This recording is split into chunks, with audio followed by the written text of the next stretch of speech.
ओम अज्ञानतिमिरन्धस्य ज्ञानाञ्जनशलाकया शलाकाय चक्षुरुन्मिलितं येन तस्मै श्रीगुरवे नमः। नमो विष्णुवे कृष्णपृष्ठाय भूतले श्रीमते भक्तिवेदान्त स्वामिनिते नामिने नमस्ते सारस्वते देवी गौरवाणी प्रचारिणे निर्विशेष शून्यवादी पाश्चात्यदेशतारिणे हे कृष्ण करुणा सिंधु दीनबंधु जगतपते गोपेश गोपिका कांत श्री राधा कांत नमस्ते तप्त कांचन गौरांगी श्री राधे वृंदावनेश्वरी वृषभानुसुते देवी प्रणमामि हरिप्रिये वाञ्छाकल्प तरुभ्यश्च कृपा सिन्धुभ्य एव च पतितानां पावनेभ्यो वैष्णवेभ्यो नमो नमः। जय श्री कृष्ण चैतन्य प्रभु नित्यानंद श्री अद्वैत गदाधर श्रीवास आदि गौर भक्तवृंद हरे कृष्णा कृष्ण कृष्ण हरे हरे हरे राम राम राम हरे हरे भगवंत कोटि वैष्णववृंद की जय श्री प्रभुपाद की जय श्री राधा माधव की जय श्री गुरुपाराम की जय भगवद गीता यथारूप की जय। ये श्लोक दो बार दोहराते हैं, ऐसे हम कर रहे हैं कि हम श्लोक ये याद कर रहे हैं इस बार। अंत काले च मामेव स्मरण मुक्त्वा कलेवरम यह प्रयाति समद्भावम याति न अस्ति अत्र संशय अंत काले च मामेव स्मरण मुक्त्वा कलेवरम यह प्रयाति समद्भावम याति न अस्ति अत्र संशय। हरे कृष्ण। हरे कृष्ण। तो अब हम भगवद गीता रीडिंग की ओर जाते हैं। जो भी भक्त रीड करना चाहते हैं हमेशा की तरह अपने हैंड रेज कर सकते हैं। हम कल 16वें श्लोक तक हमने पढ़ा था, आज हम उससे आगे 17वें श्लोक से पढ़ना प्रारंभ करेंगे।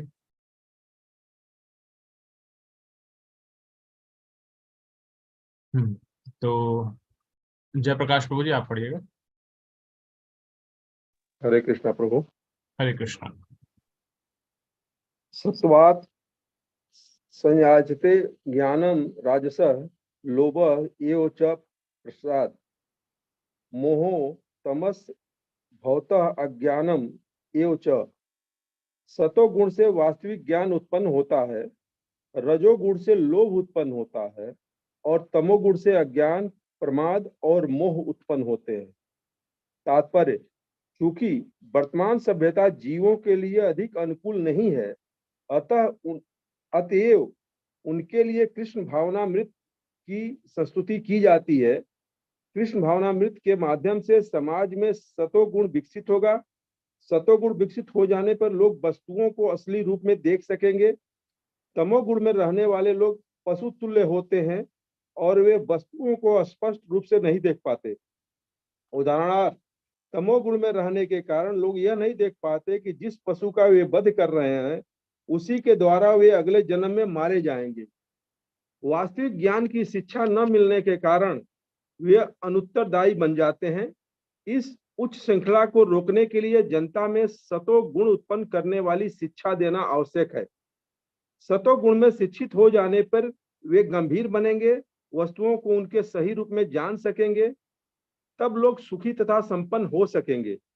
भले ही अधिकांश लोग सुखी और समृद्ध न बन पाए, लेकिन यदि जनता का कुछ भी अंश कृष्ण भावनामृत विकसित कर लेता है और सतोगुणी बन जाता है तो सारे विश्व में शांति और संपन्नता की संभावना है।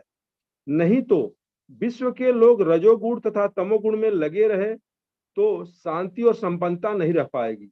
रजोगुण में लोग लोभी बन जाते हैं और इंद्रिय भोग की उनकी लालसा की कोई सीमा नहीं होती है। कोई भी यह देख सकता है कि भले ही किसी के पास प्रचुर धन तथा इंद्रिय तृप्ति के लिए पर्याप्त साधन हो, लेकिन उसे न तो सुख मिलता है न मन की शांति, न मन शांति। ऐसा संभव भी नहीं है क्योंकि वह रजोगुण में स्थित है। यदि कोई रंच मात्र भी सुख चाहता है तो धन उसकी सहायता नहीं कर सकता।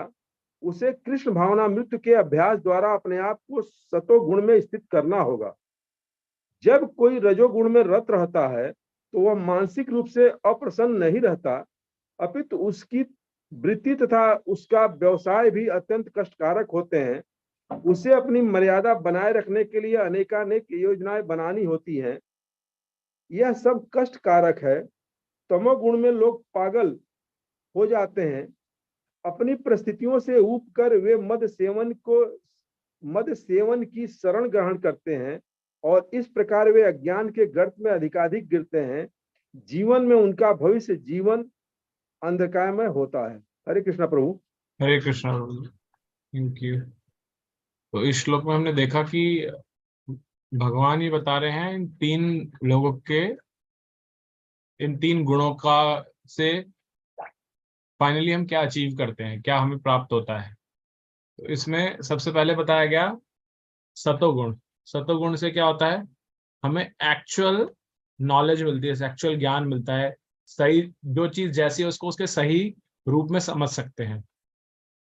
आगे भगवान बताते हैं रजोगुण में से लोभ उत्पन्न होता है, व्यक्ति लोभी होता है, तो वो और ज्यादा एकत्रित करना चाहता है, और ज्यादा चाहता है, जो उसके पास है उससे संतुष्ट नहीं रहता, जैसे हमने कल बात की थी, उसे और चाहिए, और ज्यादा चाहिए, ऐसे उसमें भाव रहता है। और तमोगुणी जो सबसे बेकार है, उसमें उसे ज्ञान, मतलब सतोगुण में ज्ञान था तो यहाँ बिल्कुल अपोजिट होगा, ज्ञान रहेगा उसके पास में, प्रमाद रहता है हर टाइम, और मोह उत्पन्न होता है, उसे लगता है ये मेरा है, ये मेरी चीज है। तो जो माया क्या है, माया भी अब उल्टा ही दिखाती है। तो जो भी चीजें उल्टी होती हैं वो वैसा कार्य करना चाहता है तमोगुणी व्यक्ति। प्रभुपाद जी तात्पर्य में समझाते हैं हमें कि कृष्ण भावनामृत यानी कि जो कृष्ण भगवान की भक्ति है, जब हम इसको अपनी चेतना में लाते हैं तो इससे हम सत्व गुण में स्थापित होना शुरू होते हैं, और सत्व गुणों की विकास से ही हम चीजों को असली स्वरूप में देख सकते हैं। और ऐसा होने से ही हम इस समाज के अंदर और विश्व के अंदर शांति की स्थापना कर सकते हैं। चाहे बेशक सब ना हो, लेकिन अगर कुछ प्रतिशत लोग भी कृष्ण भावना भावित होते हैं तो उससे सतोगुण बढ़ेगा और उससे विश्व कल्याण में सहयोग मिलेगा। अन्यथा जो लोग तमोगुण में भरे हुए हैं, वापस से यहाँ प्रभुपाद जी पशुवध का एग्जाम्पल देते हैं। जो लोग इस तरह की चीजों में फंसे हुए हैं, वो क्या कर रहे हैं, वो अपने आप तो खुद तो गर्त में जा रहे हैं और लोगों को भी साथ में ऐसे ही कर रहे हैं। क्योंकि वो जो ज्ञान क्या करता है, ज्ञान आपको बताता है जो आप एक्शन लेने जा रहे हैं उस एक्शन से क्या रिजल्ट मिलेगा। लेकिन अज्ञानी क्या होता है, वो उस रिजल्ट को ही इग्नोर कर देता है, कहता है नहीं ऐसा नहीं होता, मैंने तो ऐसा कहीं नहीं पढ़ा, मेरे को नहीं लगता ऐसा होगा। लेकिन उस व्यक्ति के ना लगने से सत्य नहीं बदलता, सत्य वैसे ही कार्य करता है। जैसे हमने कल भी बात की थी कि अगर एक तो ये है अज्ञान की लेवल कि हमें पता ही नहीं है कि भाई अगर हम रेड लाइट क्रॉस करेंगे तो पुलिस पकड़ सकती है, हमें फाइन लगेगा, हमारे अंदर हेलमेट नहीं पहन रखा तो पुलिस पकड़ सकती है, ये है अज्ञान। किसी को बताया जाए कि भैया हेलमेट लगाओ, रेड लाइट क्रॉस नहीं करना, उसके बाद कहे नहीं मैं तो नहीं मानता ऐसा, क्यों ऐसा करना है, खाली पड़ा सिग्नल तो मैं क्रॉस कर सकता हूँ। या स्पीड लिमिट को फॉलो करना क्यों करना, तो मैं आराम से क्रॉस कर सकता हूँ। तो उसको बताते हुए भी वो उसको इग्नोर कर दे, ये भी अनुत्तरदायित्व है, ये भी तमोगुणी व्यक्ति का लक्षण है। लेकिन क्या उससे उसको उसका फल नहीं मिलेगा, उसको फल फिर भी मिलेगा उसको। तो ये तमोगुण के एग्जाम्पल्स हैं यहाँ पर जो बताए गए। उसके बाद प्रभुपाद जी आगे बताते हैं हमें कि जो लोभी है, जो रजोगुण में व्यक्ति है, उसके पास सब कुछ बहुत प्रचुर मात्रा में है, धन भी है, इंद्रिय तृप्ति के साधन भी हैं, तब भी वह सुख और मन की शांति प्राप्त नहीं कर पाता। क्यों नहीं कर पाता, क्योंकि उसे लगता है मुझे और चाहिए और चाहिए। ये जो टीवी में ऐड आता था ना, ये दिल मांगे मोर, सेटिस्फैक्शन नहीं प्राप्त करने देता रजोगुण, हमें सिर्फ और ज्यादा उस भोग में लग रहा था। इसलिए कई बार हम सोचते भी ना, ये अमीर कई लोग जिनके पास इतना धन है उसके बाद भी काला बाजारी, या हम देखते हैं जो लोग ये करप्शन कर रहे हैं या स्कैम में फंसे जाते हैं, उनके पास इतने करोड़ों हजारों करोड़ रुपए होते हैं, ये क्या चाहिए, तुम्हारे पास इतना है तो उससे संतुष्ट रहो ना, नहीं, उन्हें और ज्यादा करना है, और ज्यादा करना है, तो वो सीमाएं समाप्त नहीं होती। ये रजोगुण के कारण हो रहा है ऐसा। तो ये रजोगुण की जो ये स्थिति है उससे क्या होता है, हम मानसिक रूप से भी अप्रसन्न रहते हैं, प्रसन्नता नहीं मिलती, जैसे हमने कल 99 के फेर की बात की थी, वो हमारे साथ चलती रहती है।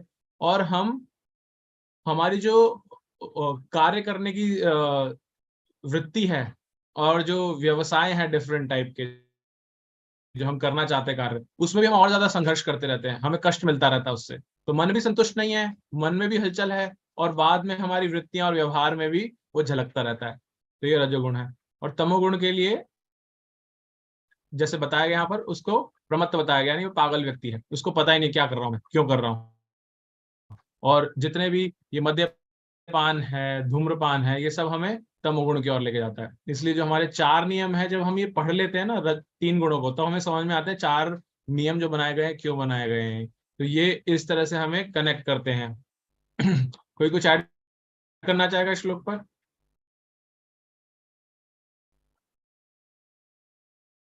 ओके, नेक्स्ट श्लोक पे चलते हैं। ज्योति माता जी, आप पढ़ेंगे?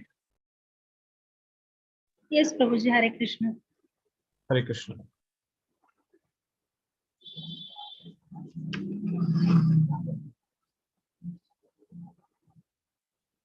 ऊर्ध्वं गच्छन्ति सत्त्वस्ता मध्ये तिष्ठन्ति राजसा जघन्य गुण वृत्तिस्था अधो गच्छन्ति तामसा। सतोगुणी व्यक्ति क्रमशः उच्च लोकों के ऊपर जाते हैं, रजोगुणी इसी पृथ्वी लोक में रह जाते हैं, और जो अत्यंत गर्हित तमोगुण में स्थित है वे नीचे नरक लोकों को जाते हैं। तात्पर्य, इस श्लोक में तीनों गुणों के कर्मों के फल को स्पष्ट रूप से बताया गया है। ऊपर के लोकों या स्वर्ग लोकों में प्रत्येक व्यक्ति अत्यंत उन्नत होता है। जीवों में जिस मात्रा में सतोगुण का विकास होता है उसी के अनुसार उसे विभिन्न स्वर्ग लोकों में भेजा जाता है।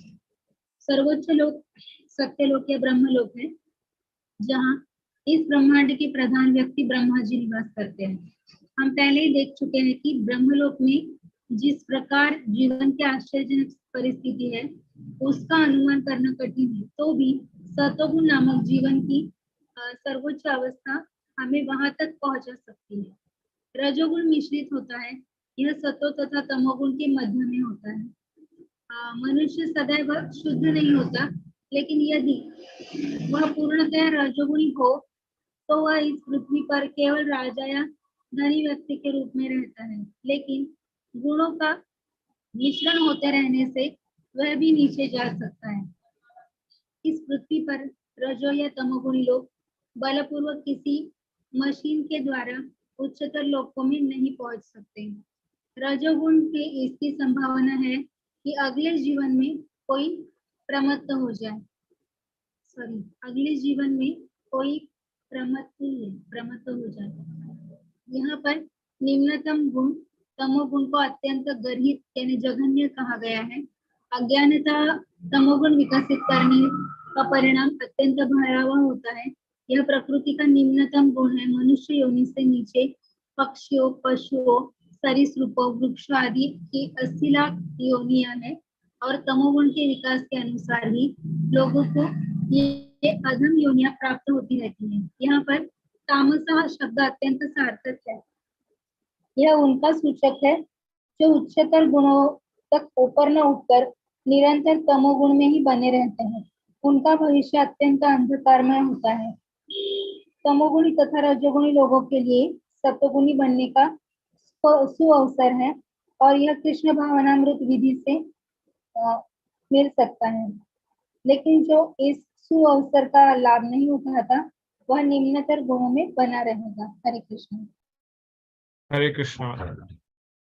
तो यहाँ पर हम क्या देख रहे हैं श्लोक के अंदर, हमें जैसे पहले एक बीच में श्लोक आया था उसी तरह से ये दूसरा श्लोक भी वही बताता है कि 3 तरह के गुणों की प्रधानता वाले लोगों का क्या नेक्स्ट जन्म क्या होता है।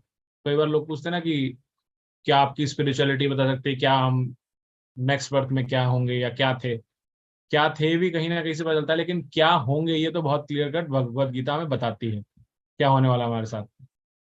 तो यहाँ पर इन तीनों के बारे में बताया गया। पहले सत्वगुणी व्यक्ति के बारे में बताया गया, उसमें बताया गया कि सत्वगुणी व्यक्ति उच्च लोगों की ओर जाता है, ऊर्ध्व मूलम, यानी कि ऊपर की ओर जा रहा है, वो ऊपरी जो ग्रह हैं उन सब की ओर, जो लोक हैं। तो उसमें विभिन्न स्वर्ग लोक भी आते हैं, और उसमें सबसे उच्चतम लोक क्या है, ब्रह्मांड के जो प्रधान है ब्रह्मा जी वहां रहते हैं, उसको सत्यलोक या ब्रह्मलोक बोलते हैं।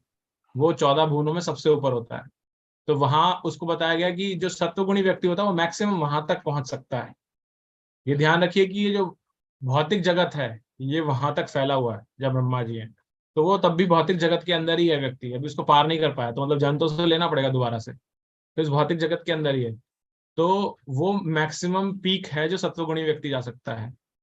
फिर बताया गया रजोगुणी व्यक्ति के साथ क्या है। रजोगुणी व्यक्ति, क्योंकि अगर पूर्णतः उसमें प्योर रजोगुण हो तो वो मनुष्य योनि में आ सकता है वापस से, और मनुष्य योनि में भी उसको धनवान एक व्यक्ति का परिवार मिल सकता है, राजा मिल सकता है। लेकिन ये प्योर रजोगुण होना बहुत मुश्किल है। हम सब मिक्स गुण में रहते हैं, हमने बात की थी ना, तीनों गुण मिक्स रहते हैं हमारे अंदर। तो इस वजह से हमें एक संभावना बनी रहती है, क्योंकि जब मिक्स होगा तो सत्वगुण हुआ तो कोई बात नहीं, हम ऊपर की तरफ जा रहे हैं, फिर वापस आएंगे इसी लोक पे। लेकिन तमोगुण की भी मिश्रण होता है, और अधिकांश, जैसे मैंने कल बताया था, हम सब क्या होते हैं, रजोगुण और तमोगुण के मिक्सचर हैं अधिकतर। तो हमें भी फॉल डाउन का बहुत भय रहता है, और इस फॉल डाउन को यहाँ पर बताया गया कि तमोगुण व्यक्ति जो जिसमें प्रधानता है वो सबसे ज्यादा भयावह है, क्योंकि उसमें मनुष्य होने से जो निचली और योनियां हैं उसमें जा सकता है, जो हमने बात भी की थी कि सबसे नीचे आता है वृक्ष, उसके बाद रेप्टाइल जिसको यहाँ पे बताया गया सरीसृप, और उसके बाद फिर पक्षी और पशु, ये योनियां आती हैं। तो उसके बाद धीरे धीरे हम वापस से ऊपर आते हैं। तो अब प्रश्न यहाँ ये उठ सकता है कि ऐसा क्यों हो रहा है किसी व्यक्ति के साथ, अगर वो तमोगुण में है तो उसके साथ उसको नीचे योनियों में क्यों भेजा जा रहा है। तो कोई इसका उत्तर देगा कृपया करके, अगर आप कुछ समझ पा रहे हैं इसको। तो प्रश्न ये है कि अगर कोई व्यक्ति तमोगुणी है तो वो निचले लोकों में क्यों जा रहा है, वो निचली योनियों में या लोकों में। प्रभु जी मैं बताऊं?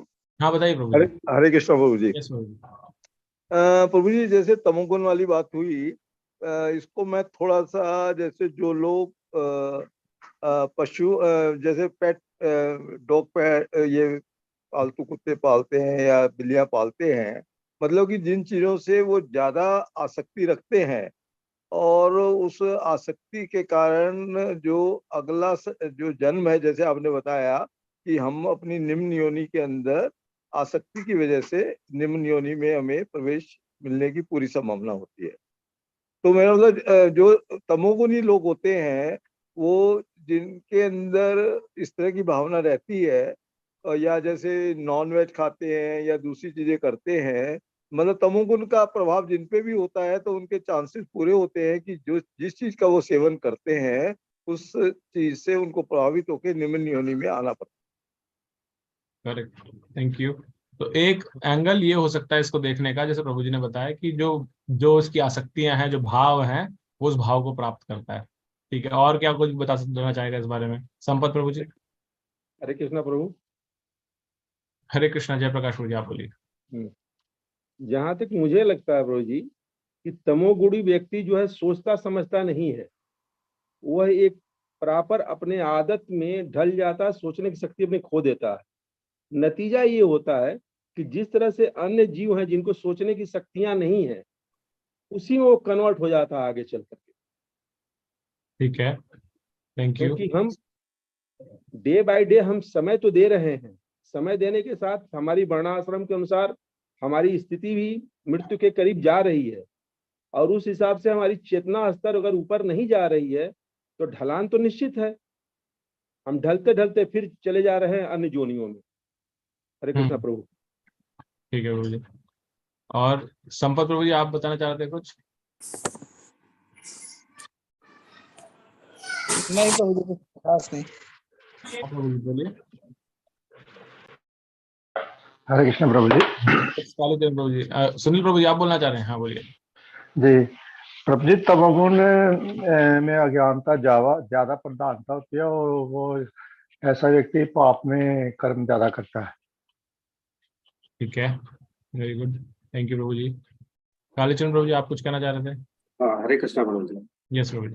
तमोगुणी आदमी जो है, तमोगुण के कारण भगवत भक्ति की तो वो जा ही नहीं पाता, और उसको जितने बुरे बुरे कर्म करने होते हैं, मांस मदिरा वगैरह और अन्य जो, तो वो सभी कर्म मिल करके उसको अपर स्टाइल तो ले नहीं जा सकते। अतः उनका रास्ता जो है उल्टे अपोजिट साइड में हो जाता है, जो अधोगति वाला है। Correct, thank you. ज्योति माता जी, आप भी कुछ कह रहे थे। हाँ, हरे कृष्ण प्रभु जी। Yes, sir. तमोगुण अज्ञान का, अंधकार का प्रतीक है, और पाप करने की वृत्ति उसमें ज्यादा रहती है।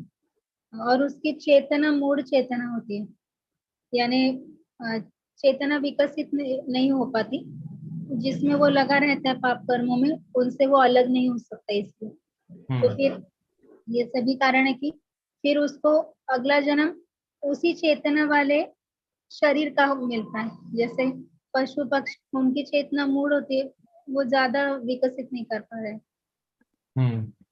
करेक्ट, थैंक यू माता जी। प्रभु और जी नारकीय लोकों में जो लोग रहते हैं वो भी प्रभु जी मैं कुछ ऐड करना चाहूंगा कि हाँ जो बोलिए। हाँ कि जो तमोगुण वाली बात हो रही है, पाप की बात हो रही है, और तमोगुण में जो अंतर, जैसे माता जी ने भी बोला, ये सब रहता है और पाप।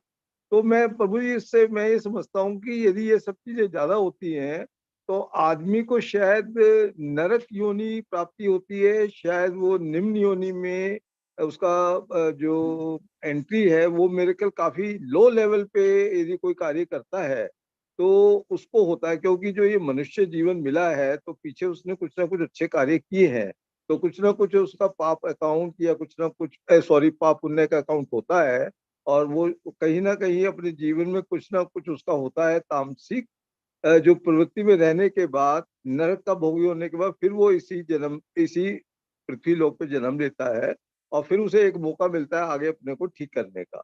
तो मेरे ख्याल निम्न योनि शायद एक बहुत ज्यादा अपराध है, बहुत ज्यादा, मतलब अब इसको आप बताएंगे इसका लेवल।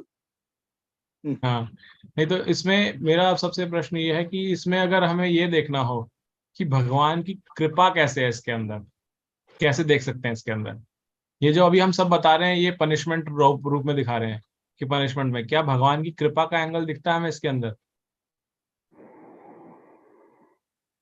कृपा का एंगल गुरु जी है ही नहीं। कृपा का एंगल होता तो हम अपग्रेड होते, ये तो डाउनग्रेड हो रहे हैं। ओके, ठीक है प्रभु जी, थैंक यू। और हरे कोई? कृष्ण। यस माता जी।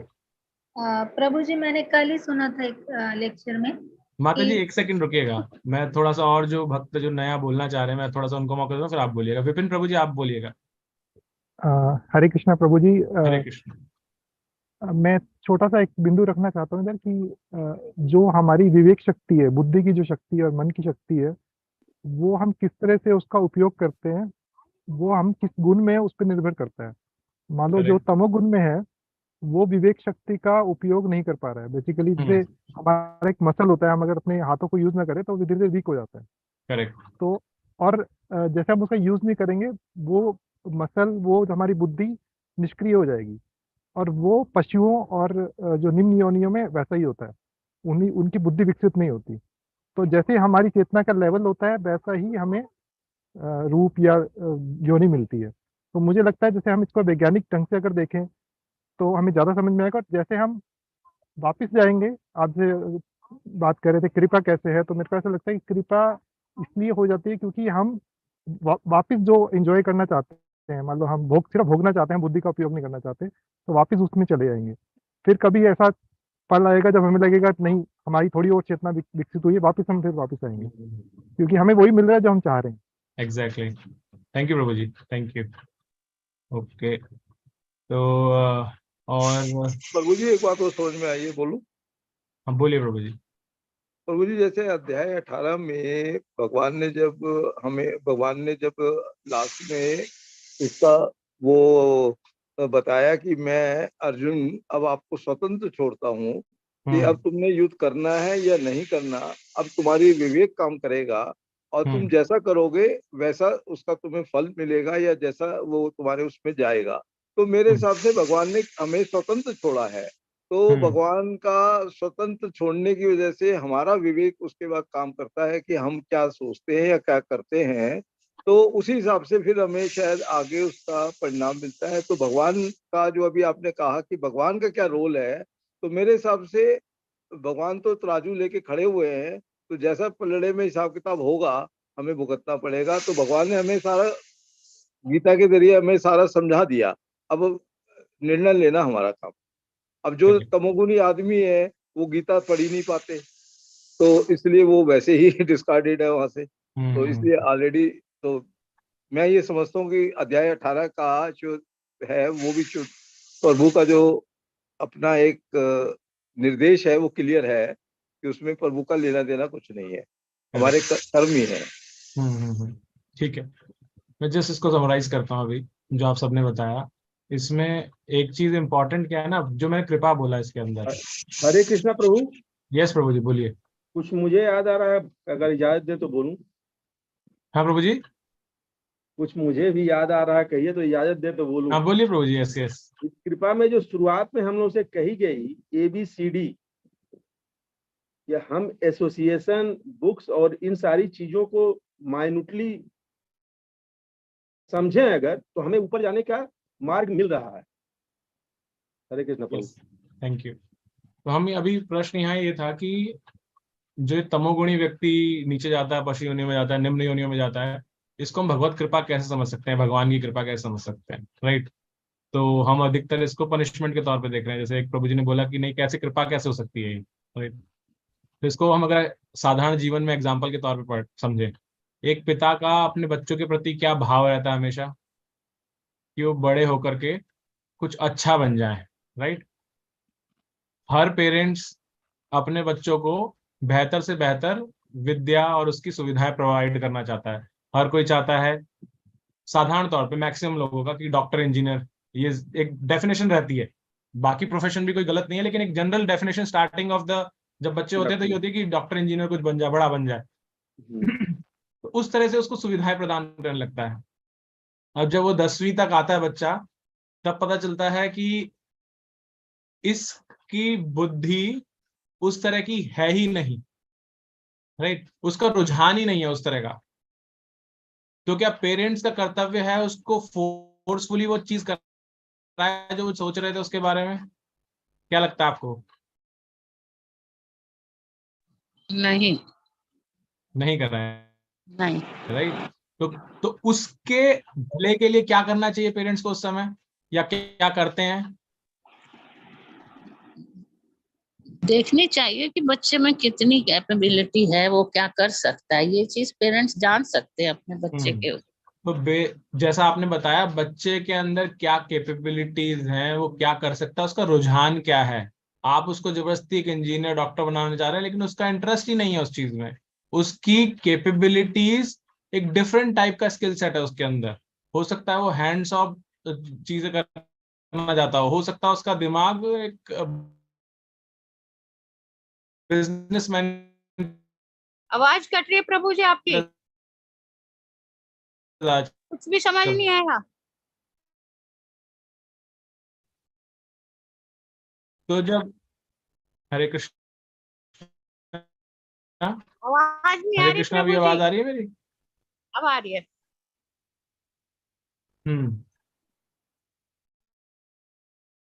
तो मैं बोल रहा था, तो हम बच्चे को जब वो प्रोवाइड करते हैं जो वो चाह रहा है वर्सेस जो हमने उसके लिए प्लान किया था, तो उसमें हम बच्चे के ऊपर अच्छा कर रहे हैं, बुरा कर रहे हैं उसके साथ में?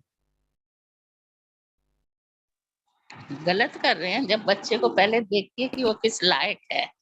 अगर जबरदस्ती अपना वो करने से बच्चा किसी तरफ का नहीं रहेगा। नहीं, मैंने इसलिए जबरदस्ती नहीं बोला। मैंने क्या बोला, जो वो चाह रहा है, जो उसकी हाँ वो कैपेबिलिटीज अच्छा, है, हाँ बिल्कुल वही करना वो उसको चाहिए प्रोवाइड कर रहे हैं, राइट, जी। है ना।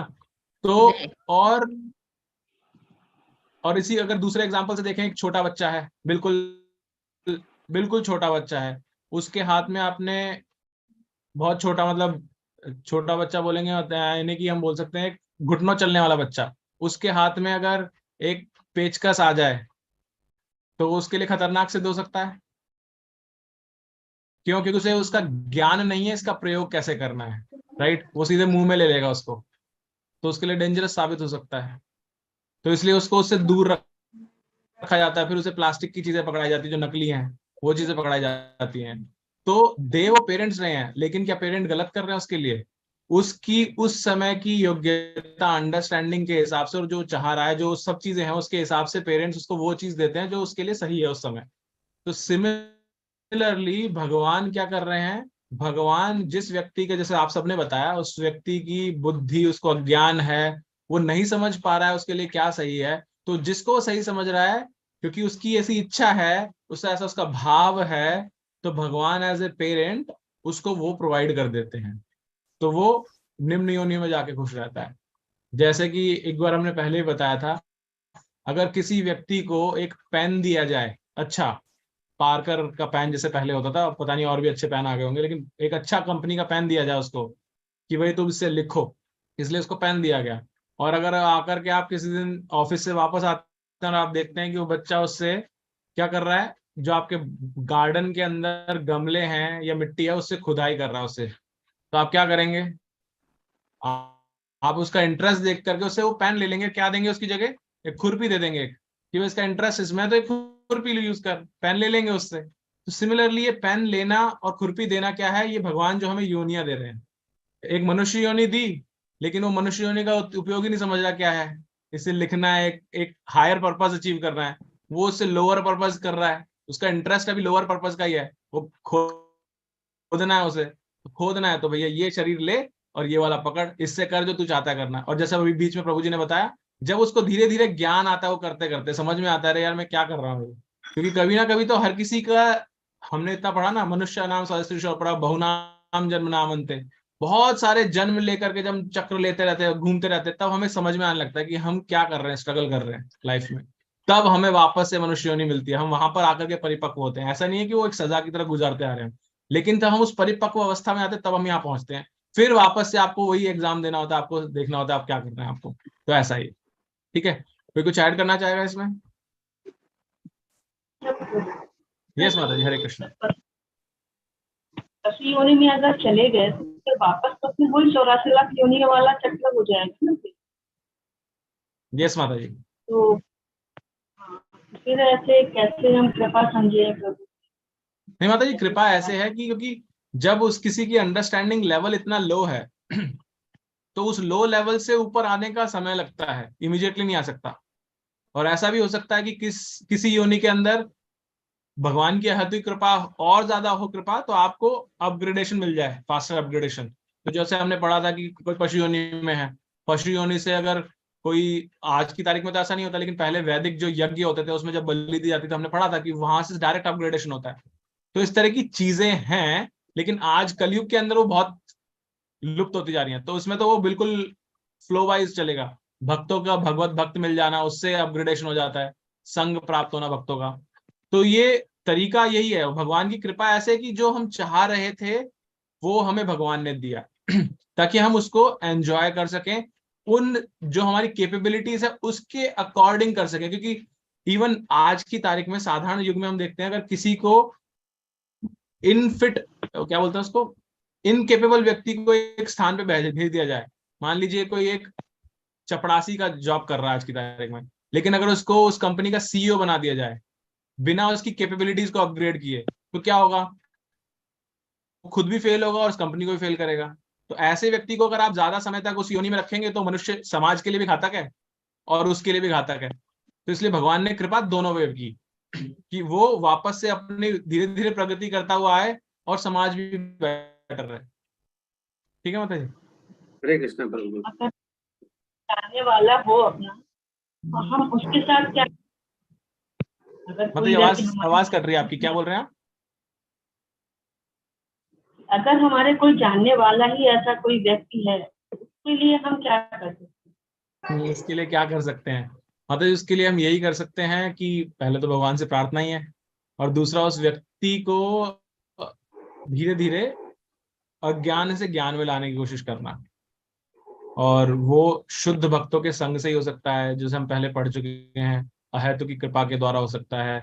आप मतलब उसको कुछ ही सेवा में लगा करके, ताकि उसके अंदर जो भक्ति का गुण है, क्योंकि अभी हम आगे पढ़ेंगे, ये हम सिर्फ 3 गुणों की बात कर रहे हैं, तमोगुण, रजोगुण और सत्वगुण। भक्ति इन सबके ऊपर है, वो शुद्ध सत्व में आता है, जो हमने कल पढ़े ना, वासुदेव अवस्था, तो वो है।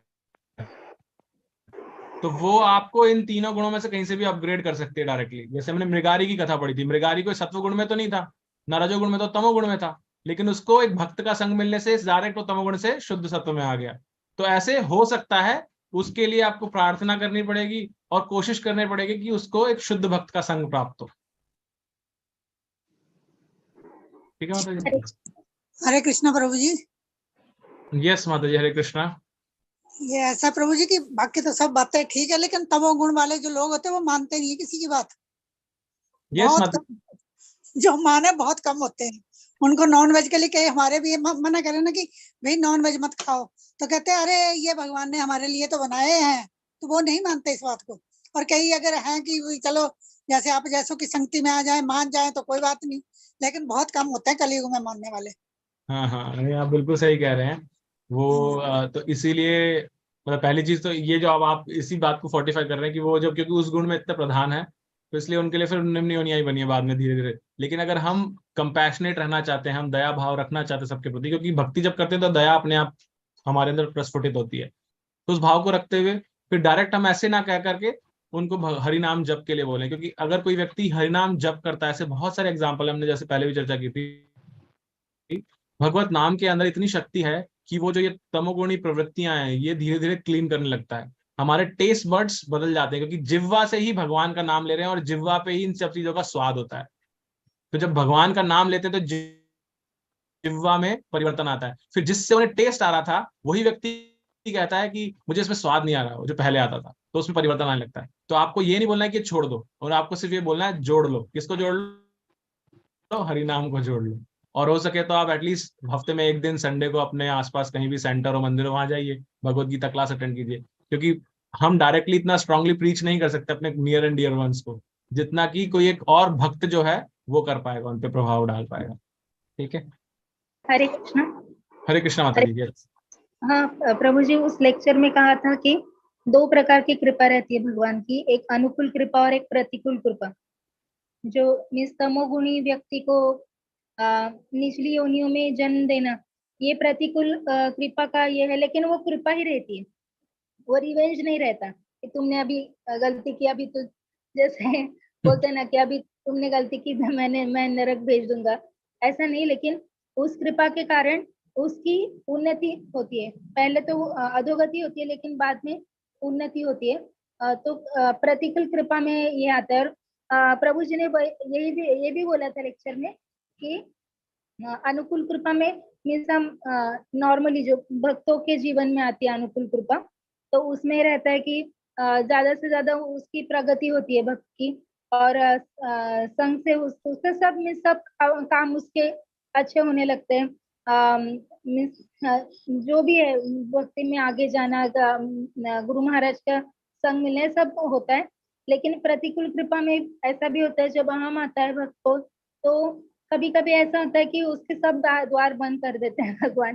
तो सुनने के लिए बहुत ये हो रहा था, अच्छा नहीं लग रहा था, लेकिन ऐसा भी होता है कि वो उसके अच्छे के लिए होता है।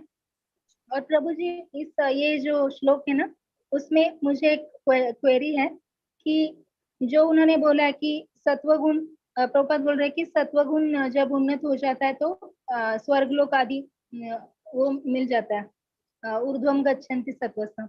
तो हम देखते हैं कि इंद्रलोक यानी स्वर्गलोक में तो बहुत सारी इंद्रिय भी है, तो फिर सत्वगुण क्यों जाते हैं वहां पे?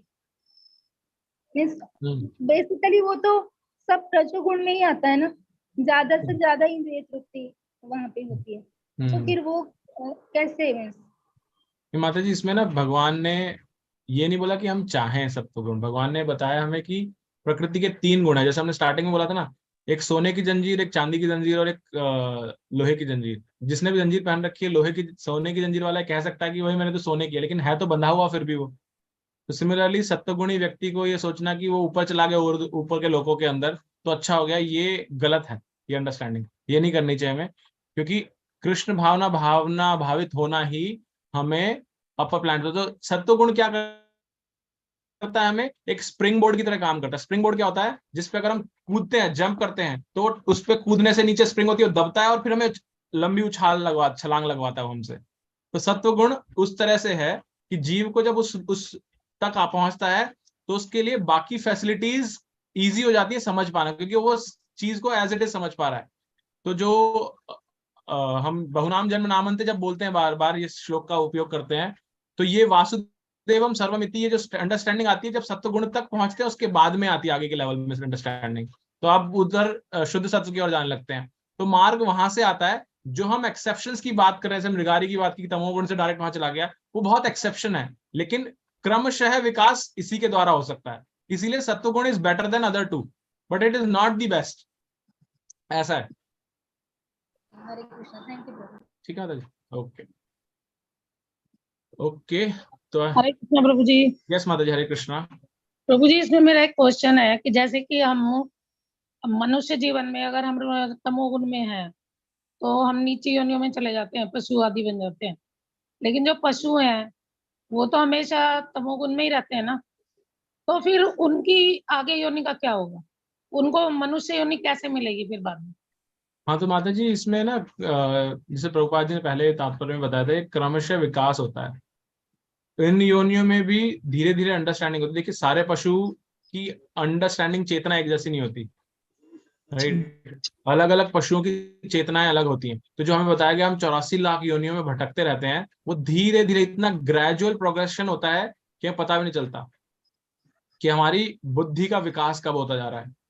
तो इवन पशु योनियों में भी धीरे धीरे धीरे धीरे करके विकास होता है, और उसके बाद फिर वहां से वो मनुष्य योनियों की ओर बढ़ते जाते हैं। मनुष्य योनि में भी 4 लाख अलग अलग योनियां हैं, जो हम बोलते हैं कि ऐसी योनियां हैं जो कि आदिवासी जैसी है, मान लीजिए, हाँ राइट। जी। तो वहां पर क्या है, वहां पे कुछ सुविधाएं उपलब्ध नहीं है, लेकिन एटलीस्ट इंप्रूवमेंट होती जा रही है, और जो सोफिस्टिकेटेड लाइफ हो जाती है वो और ज्यादा बेटर होती जाती है। तो इस तरह से ये योनियां अलग है। जैसे हम इसको देखते हैं, क्या बोलते हैं इसको, गोरिल्ला, चिंपैंजी, ये वाली योनि क्या है, ये ग्रेडे वो योनियां हैं जिसमें आप ट्रांजिशन कर रहे हैं। ये नहीं है कि वो व्यक्ति ही बदलता जा रहा है। जैसे जो डार्विन ने थ्योरी दी थी, डार्विन ने क्या बोला था कि ये वो बन गया, ये हमारे पूर्वज हुए हैं, लेकिन ये विकास हो रहा है उसका, चेतना का। वो योनि वही है, योनि नहीं बदल रही है, लेकिन आत्मा उन योनियों से ट्रेवल करती हुई जा रही है, उसकी चेतना में विकास होता जा रहा है, और वो उस योनि वापस मनुष्य योनि में आकर के उसको सब अंडरस्टैंडिंग आ जाती है। Now he has to give final again, दोबारा से एग्जाम देना पड़ेगा उसको कि वो उस वापस मनुष्य योनि में आने के बाद क्या कर रहा है, उसका उपयोग कैसे कर रहा है। मतलब एक बार पशु अगर बन गए हम, या कोई और जानवर बन गए, जीव जंतु बन गए, तो मनुष्य बनने में बहुत टाइम लगेगा। जब उसकी चेतना का विकास होगा तब मतलब मनुष्य बनेंगे। यस इसलिए माता जी, कोई सर्वोच्च योनि माना जाता। हाँ हाँ हाँ, ये बिल्कुल आपने सही बोला। ये इसको बस इसलिए नहीं सोचना चाहिए कि हमने 4 योनियां बताई कि पक्षी, रेप्टाइल्स, उसके बाद पानी के जीव, उसके बाद पक्षी और पशु, और फिर वापस मनुष्य आ गए। तो 4-5 नहीं है, इसमें करोड़ों वर्ष निकल जाते हैं इसी के अंदर, और हमें पता नहीं वापस से अंडरस्टैंडिंग क्या होगी हमारी, कैसे समझ पाएंगे। इवन मनुष्य योनि में रहते हुए, जैसे रजोगुणी है, उसको बताया मनुष्य योनि में वापस से मनुष्य बन के आ सकता है, लेकिन ये स्ट्रगल तो सारा वापस से रहेगा ना वैसा ही। क्या इस बात की गारंटी आपको, कैसा एटमॉस्फेयर जो मिल रहा है उसमें आप कितनी अच्छे से भक्ति कर पाएंगे, क्या कर पाएंगे। तो इसलिए जितने भी हमारे वैष्णव आचार्य ये बताते हैं कि जब आपको अंडरस्टैंडिंग आ गई है तो मेक इट ए पॉइंट कि ये हमारा अंतिम जीवन हो। हमें अपनी तरफ से एफर्ट ऐसे डालना है, भगवान से प्रार्थना ये करनी है कि हम अपनी सिंसियरिटी भगवान को दिखाएं। हम परफेक्ट नहीं हो सकते, लेकिन हमारी क्योंकि सिंसियरिटी होगी तो भगवान से प्रार्थना कर सकते हैं, और सिंसियरिटी की तरफ भगवान अपनी अहतिक कृपा दिखा सकते हैं। ठीक है जी, ठीक है, जय हरे कृष्ण। हरे हरे कृष्ण। यस यस ज्योति माता जी। प्रभु जी, एक महाराज, मीन्स मुझे नाम नहीं याद आ रहा है, लेकिन एक गुरु महाराज के डिसाइपल थे, और वो गौ सेवा बहुत ज्यादा कर रहे थे। पहले वो प्रीचिंग वगैरह करते थे, लेकिन बाद में बहुत ज्यादा गौ सेवा कर रहे थे। तो मीन्स उनका मीन्स क्या बोलते हैं, देहावसन हो गया। तो उस बाद में गुरु महाराज बोले कि हाँ, वो गाय बनेगी, लेकिन सुरभि गाय बनेगी। यानी उनका अंतिम जो चेतना तो उसी में थी, उनकी गौ सेवा में थी। तो ये भी मीन्स सीखने लायक है कि क्या सेवा करे, कैसे करे। ज्यादा से ज्यादा जो वैष्णव बताते हैं उन्हीं का मीन्स सुनना चाहिए, अनुसरण करना चाहिए। हरि यस, थैंक यू माता जी, हरे कृष्ण। हरे कृष्णा प्रभु जी। यस प्रभु जी, हरे कृष्णा। पशु योनि से मनुष्य योनि में कैसे जाता है, उसका एक उदाहरण बताता हूँ।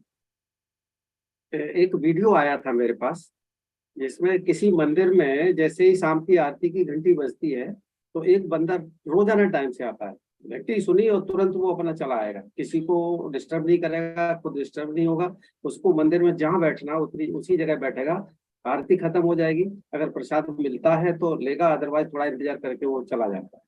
तो मेरे ख्याल में शायद ये भी एक उसमें धीरे धीरे अचीवमेंट हो सकता है, और आगे चल के शायद उसकी योनि बदल जाए, क्योंकि उसको बताने वाला तो कोई है नहीं, वो अपने आप ही आवाज सुनता है, अपने आप ही आता है। Hare Krishna. Yes yes, Hare Krishna, thank you जी। सेम यही चीज हम जब बार बार बात करते हैं जड़ भरत की, जो एक हिरन से आसक्त होकर के उनको हिरन की योनि मिल जाती है, और फिर वो कैसे वैष्णव भक्तों के आसपास ही रहते हैं, उन्हीं का उच्चिष्ट खाते हैं। तो ये ऐसे बहुत सारे हैं, जिसे हमारे आचार्य बताते हैं। वृंदावन जब हम जाते हैं ना, वृंदावन में जितने भी पशु हैं, ये सब हमसे बहुत हायर लेवल पे हैं सब, क्योंकि वृंदावन में जन्म होना और रहना आसान काम नहीं है। हमें लग सकता है, इवन वहां पे जो सुअर घूम रहा है ना, जो कीचड़ में बैठा हुआ है, वो भी बहुत हमसे हायर लेवल पे है। जो वहाँ के बंदर हैं, बताते हैं वो तो ऋषि मुनि थे कि हाँ, लेकिन उनका भी कहीं ना कहीं फॉल डाउन हुआ, जैसे हम ये बात कर रहे हैं इस तरह से, तो उनको वो नहीं मिल गई। लेकिन भगवान के स्वयं के धाम में वो वहां पर वास कर रहे हैं और वहां रह रहे हैं, तो उनको सब सुविधा मिल रही है। हमारे साथ वो अपॉर्चुनिटी नहीं है। लेकिन इसका मतलब नहीं हम बंदर बनना चाहें वृंदावन के अंदर जाकर के। हमारा तो ऑब्जेक्टिव यही होना चाहिए कि ये हमारा अंतिम जन्म हो और हम भगवत धाम जाकर के वहां भगवान की सेवा करें। प्रभु जी, इसमें मैं कुछ ऐड करना चाहूंगा यस प्रभु जी, बोलिए। कि जैसे अभी आपने कहा कि जैसे हम बंदर बनना चाहेंगे, तो इसमें कहते हैं कि वृंदावन में या धाम के अंदर, प्रभु के धाम में हमें यदि एंट्री जानवर बन के भी मिल जाए तो हम बहुत लकी रहेंगे, क्योंकि जानवर की लाइफ जो है मुश्किल से 8 साल 9 साल 10 साल होती है, और उसके बाद वो ग्रीन कार्ड होल्डर हो जाता है और सीधा वैकुंठ में उसकी एंट्री पक्की है। तो यदि ऐसा मान लें तो इसमें भी कोई शायद हमारे मतलब ये गुरु लोगों ने ही बताया शायद कि यदि धाम में हमें एंट्री इस तरह भी मिल जाए तो उसके अंदर बहुत हम लोग भाग्यशाली हों। हाँ प्रभु, लेकिन हमें ऑब्जेक्टिव ये नहीं बनाना कि हम उस योनि में से जाकर के बने, राइट। हमें ऑब्जेक्टिव ये होना चाहिए कि हम भगवान की सेवा कर रहे हैं। और क्योंकि अगर आप देखेंगे जो वो योनि है, जो बंदर की योनि एज सच, जैसे माता जी ने भी एग्जांपल दिया कि गौ से प्रेम था इसलिए उधर वो बन गए, तो यहाँ पर बंदर इज नोन फॉर हिज रजोगुण। उसके अंदर वो प्रमादकता बहुत ज्यादा है, एक अपना तो भक्ति में आ गए। लेकिन अगर हमारा प्रमाद समाप्त नहीं हो रहा तो हम वो योनि में जा सकते हैं। लेकिन हमारा क्या ऑब्जेक्टिव है, जो हमारे आचार्य बता रहे हैं कि हमें भक्ति को बहुत सिंसियरली और सीरियसली लेना है, राइट। उसके बाद भगवान की क्या इच्छा होती है और कैसे होता है, अगर हम उस योनि में पहुंच जाए तो भी बेटर है, जैसा आपने बताया। तो दोनों चीजें सही है, लेकिन हमें ऑब्जेक्टिव वो नहीं रखना। हमें ऑब्जेक्टिव ये रखना है कि हम भगवत धाम में वापस जाए। ठीक है ना। धन्यवाद प्रभु जी। हरे कृष्णा। आइए आगे बढ़ते हैं। नेक्स्ट श्लोक,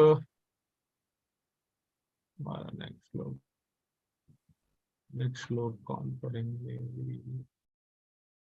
इंदुलेखा माता जी आप पढ़ेंगे? रमानंदिनी माता जी से बोलते चलिए। रमानंदिनी माता जी आप पढ़िएगा। हरे कृष्णा प्रभु जी, दंडवत प्रणाम। हरे कृष्णा माता जी पढ़िए। इसमें श्लोक है ना प्रभु जी? माता जी 19th श्लोक।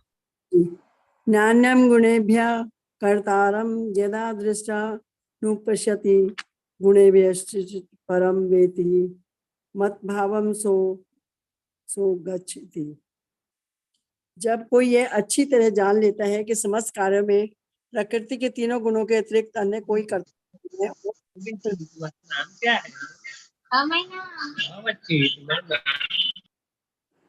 जो इन तीनों गुणों से परे है, तो वह मेरे दिव्य स्वभाव को प्राप्त होता है। तात्पर्य श्रील प्रभुपाद की जय। समुचित महापुरुषों से केवल समझकर तथा समुचित ढंग से सीखकर मनुष्य प्रकृति के गुणों के सारे कार्यकलापों को लांघ सकता है। वास्तविक गुरु कृष्ण है और वे अर्जुन को यह दिव्य ज्ञान प्रदान कर रहे हैं। इसी प्रकार जो लोग पूर्णतः कृष्ण भावना भावित हैं, उन्हीं से प्रकृति के गुणों के कार्यों का इस ज्ञान को सीखना होता है, अन्यथा मनुष्य को जीवन को मार्ग में चला जाता है। परमाणिक गुरु के उपदेश से जीव अपनी आध्यात्मिक स्थिति, अपने भौतिक शरीर, अपने इंद्रियों तथा प्रकृति के गुणों के अपनी विधावस्थ होने के बारे में जान सकता है।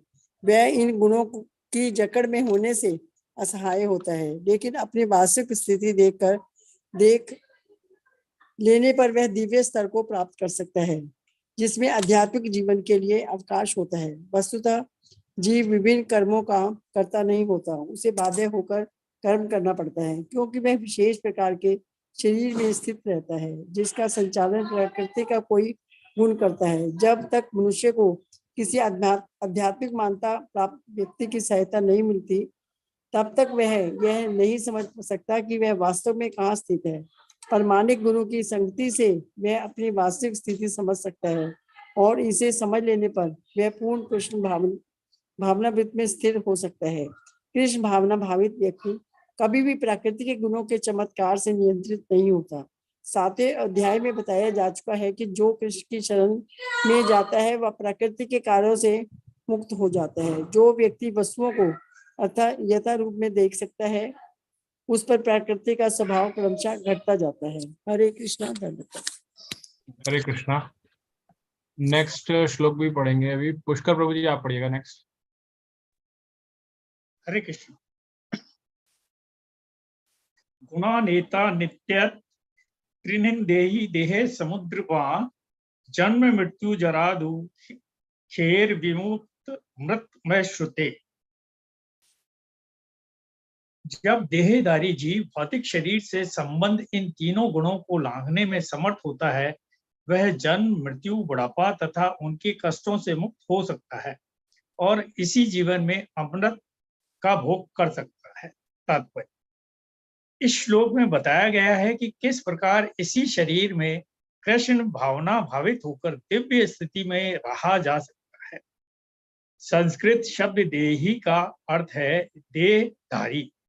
यद्यपि मनुष्य इस भौतिक शरीर के भीतर रहता है, लेकिन अपने आध्यात्मिक ज्ञान की उन्नति के द्वारा वह प्रकृति के गुणों के प्रभाव से मुक्त हो सकता है।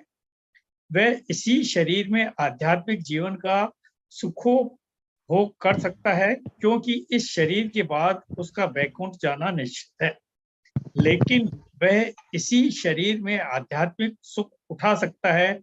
दूसरे शब्दों में कृष्ण भावनामृत में भक्ति करना भव पाश से मुक्त का संकेत है। अध्याय 18 में इसकी व्याख्या की जाएगी। जब मनुष्य प्रकृति के गुणों के प्रभाव से मुक्त हो जाता है तो वह भक्ति में प्रविष्ट होता है। हरे कृष्ण प्रभु जी। हरे कृष्ण प्रभु जी। तो यहाँ हमने 2 श्लोकों में क्या देखा, यहाँ पर हमें बताया कि कैसे हम प्रकृति के, जैसे हम बात कर रहे हैं कि इन 3 गुणों में फंसे रहते तो कैसे बाहर निकले। तो यहाँ बताया गया कि भक्ति के द्वारा हम इन 3 गुणों से बाहर निकल सकते हैं। और ये कैसे लांघना आएगा, हमें भक्ति कैसे मिलेगी, उसके लिए वापस से यहाँ पर जो पहले के अध्यायों में बताया गया था, वापस से बताया गया प्रमाणिक गुरु। प्रमाणिक गुरु क्या है? प्रमाणिक गुरु एक टॉर्च की तरह है जो आपको मार्ग दिखाता है। जब अंधेरा होता है तो हमें समझ में नहीं आता। अंधेरे में क्या होता है, हम एक रस्सी को सांप समझ बैठते हैं और सांप को रस्सी समझ बैठते हैं, क्योंकि अंधेरा है, कुछ दिख नहीं रहा है। तो ये क्या है? अज्ञान है। इसलिए ओम अज्ञान तिमिरंधस्य, अज्ञान को अंधकार बताया गया है। और गुरु क्या कर रहा है? गुरु एक दीपक की तरह, टॉर्च की तरह हमें रोशनी दिखाता है, हमें बताता है कि वो जो अंधेरे में वो चीज पड़ी है वो सांप है और ये रस्सी है, दोनों में फर्क समझो। राइट। तो इसलिए बताया गया प्रमाणिक गुरु का सानिध्य प्राप्त करना आवश्यक है। यहाँ पर बताया गया कि वास्तविक गुरु कौन है? परम गुरु कृष्ण है, जो अर्जुन को ज्ञान दे रहे हैं। और एक गुरु शिष्य परंपरा से यही ज्ञान एक प्रमाणिक गुरु हमें आगे देता है, जो आज हम प्राप्त कर सकते हैं। तो इसलिए हमें क्या करना है? हमें उस प्रमाणिक गुरु को सरेंडर करना है, जो हमने 4 चैप्टर में पढ़ा, तद विधि प्रणिपाते न परिप्रश्ने न सेवया। तो ऐसे गुरु के पास जाके प्रश्न करना है, उनकी सेवा करनी है, और तब हमें वो एक्चुअल नॉलेज देंगे, सही ज्ञान देंगे, जो कि उन्होंने वो ज्ञान प्राप्त किया, उन्होंने सत्य को देखा है, तो वो हमें सत्य दे पाएंगे वो। तो ये हमें वहां में बताया गया। तो ये हमने पिछले श्लोक में पढ़ा। अभी जो हमने श्लोक पढ़ा उसमें वापस से ये बताया गया कि इस शरीर में रहते हुए अगर हम भक्ति करते हैं तो हम दिव्य स्थिति को प्राप्त कर सकते हैं। वो क्या है दिव्य स्थिति? कि हम यहाँ पर आध्यात्मिक सुख का भोग कर रहे हैं और इस शरीर को छोड़ने के बाद हम भगवान के धाम वैकुंठ जा सकते हैं। तो ये विशेषता है, अगर हम भक्ति करते हैं तो भक्ति से ही हमें ये प्राप्त होता है। और इस श्लोक में विशेष जो बात है वो आप देखिए, जो हम बार बार बोलते हैं ना कि 4 प्रॉब्लम है लाइफ की, वो यहाँ बताई गई हैं। सेकंड लाइन के अंदर क्या बताया? जन्म मृत्यु जरा दुख है। व्याधि यानी दुख है, कष्ट, राइट। तो यहाँ बताया गया जन्म मृत्यु जरा यानी बुढ़ापा और दुख है, डिफरेंट टाइप ऑफ दुख। हमने बात की थी व्याधियों की, 3 तरह की व्याधि होती है। कोई बताएगा कौन कौन सी व्याधि होती है 3 तरह की? या दुख 3 तरह के कौन से होते हैं? कष्ट, किसी को याद है? दैहिक, दैविक, भौतिक, वैदिक, जैविक, दैविक, आदि दैविक, भौतिक, आध्यात्मिक। करेक्ट, आदि दैविक, आदि भौतिक और आध्यात्मिक, राइट। तो ये इन तीन तरह के दुखों से वो मुक्त हो सकता है और जीवन में अमृत का भोग कर सकता है। तो ये दूसरे श्लोक में हमें ये बताया गया। इसकी ज्यादा डिटेल प्रभुपाद तात्पर्य बताते हैं, 18वां अध्याय जब हम पढ़ेंगे तो हमें वहां इसकी और डिटेल्स मिलेंगी इसके बारे में। एक अंतिम श्लोक लेते हैं आज और उसके बाद फिर हम रुकेंगे। नेक्स्ट कौन पढ़ना चाहेगा? इंदुलेखा माता जी, आप पढ़ेंगे? आप कुछ ऐड करना चाहते हैं माता जी? जी प्रभु जी। हाँ बोलिए माता जी प्लीज। एक्चुअली प्रभु जी, दो चीजें हमको ज्यादा समझने योग्य इसमें थी। एक तो हम करता नहीं है, प्रकृति के तीनों गुणों के द्वारा ये सारे कार्य संपन्न हो रहे हैं। तो हमें ये चीज समझना है कि हम बद्ध अवस्था में हैं। ये चीज हमें अपने माइंड में बिठानी है कि हम बद्ध अवस्था में हैं और हमको बाहर वही निकाल सकता है जो मुक्त अवस्था में होगा। तो हमें समझ में आता है कि हाँ, जो मुक्त है यानी कि या तो गुरु या तो भगवान। तो भगवान की शरण लेंगे, भगवान की शरण लेने के बाद फिर हम प्रामाणिक गुरु की शरण लेते हैं जब, तब हमें समझ में आता है कि हाँ, हम बद्ध अवस्था में हैं और हम कैसे निकल पाते हैं। तो ये दो चीजें से बताई थी कि हम बद्ध अवस्था में हैं, हमको इसको स्वीकार करना है। जब हम ये स्वीकारें हैं कि हाँ, हम बद्ध अवस्था में, हम कष्ट में हैं, तब हम मुक्ति का मार्ग उसको अपना पाते हैं। जैसे जेल में कैदी का भी इसमें एग्जाम्पल लिया था। जब कैदी है, अंदर है, वो अब बद्ध अवस्था में है, वो अभी बाहर की स्थिति को नहीं समझ पा रहा। बाहर की स्थिति जब कोई उसको बताएगा तब उसको वो समझ में आती है। इसी तरह से हमारी भी स्थिति है कि हम बद्ध अवस्था में हैं। मुक्त होने के लिए हम मुक्त की ही उसमें आना पड़ेगा, शरण में। थैंक यू माता जी। आगे से ओके, आगे पढ़िए। हाँ पढ़िए माता जी प्लीज। गुणानेता, ये है ना? नहीं, नीचे अर्जुन उवाच कैलिंगे स्त्रीन् गुणानेतान् पीतो भवति प्रभो हिमाचार कथं चैतान् स्त्रीन् गुणान् अतिवर्तते। अर्जुन ने पूछा, हे भगवान, जो इन तीनों गुणों से परे है वह किन लक्षणों के द्वारा जाना जाता है?